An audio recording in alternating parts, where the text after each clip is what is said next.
अस्सलाम वालेकुम दोस्तों, आज मैं आपके लिए लाई हूँ आलू गाजर मटर। ये सब्ज़ी इतनी मज़ेदार और लजीज है कि आप रोज़ खाएंगे तो आपका दिल नहीं भरेगा। तो चले फिर शुरू करते हैं देसी स्टाइल में आलू गाजर मटर बनाना। इसके लिए हमने सबसे पहले 1 कप घी लिया है। इसमें हम एक मीडियम साइज़ का प्याज शामिल करेंगे और उसे अच्छे से ब्राउन करेंगे। अब प्याजों के ब्राउन होने के बाद हम इसमें 1 टमाटर शामिल करेंगे और टमाटर को भी मिक्स करेंगे ताकि इसका कच्चापन जो है वो खत्म हो जाए। टमाटर को पकाने के बाद हम इसमें 1 चम्मच भरकर नमक की शामिल करेंगे, आधा चम्मच हल्दी पाउडर, 2 चम्मच लाल मिर्च, आधा चम्मच सूखा धनिया और 1 चम्मच जीरे की शामिल करके सब मसालों को अच्छे से भून लेंगे। हमारा मसाला ना जले इसलिए हम इसमें थोड़ा सा पानी भी शामिल करेंगे और इससे मिक्स करेंगे ताकि हमारा मसाला अच्छे से भुन जाए। अब देखिए ज़रा हमारा मसाला अच्छे से भुन चुका है, इसका घी भी साइडों पर निकल आया है। फौरन ही हम इसमें गाजर और मटर दोनों को शामिल करेंगे। गाजर को हमने इस तरह देखिए गोल गोल काट लिया है। अगर आपको कोई और इसकी शेप पसंद है तो आप इसमें भी इसको काट सकते हैं। अब हम इसमें 1 गिलास पानी का शामिल करेंगे और उसे मिक्स करके कवर लगा देंगे।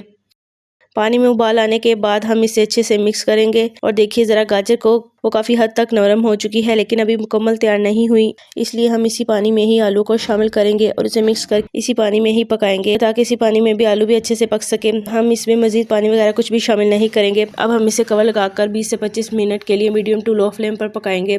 देखिए गाजर आलू मटर का पानी कैसे अच्छे से खुश्क हो चुका है, इसका घी भी निकल आया है। अब हम इसमें हरा धनिया, हरी मिर्चें ज़रा ज़्यादा शामिल करेंगे क्योंकि इसमें हरा धनिया बहुत अच्छा लगता है, इसलिए हम इसे ज़्यादा डालकर अच्छे से मिक्स करेंगे और फिर कवर लगाकर 5 मिनट के लिए दम पर रखेंगे। और अब बिल्कुल तैयार है सर्दियों की मज़ेदार सौगात आलू गाजर मटर। ये बहुत ही मज़ेदार और चटपटी सी तैयार हुई है। हम इसे गरम गरम रोटी के साथ सर्व करेंगे। आप इसे घर पर ज़रूर ट्राई कीजिएगा और कमेंट बॉक्स में मुझे बताइएगा कि आपको आज की मेरी रेसिपी कैसी लगी।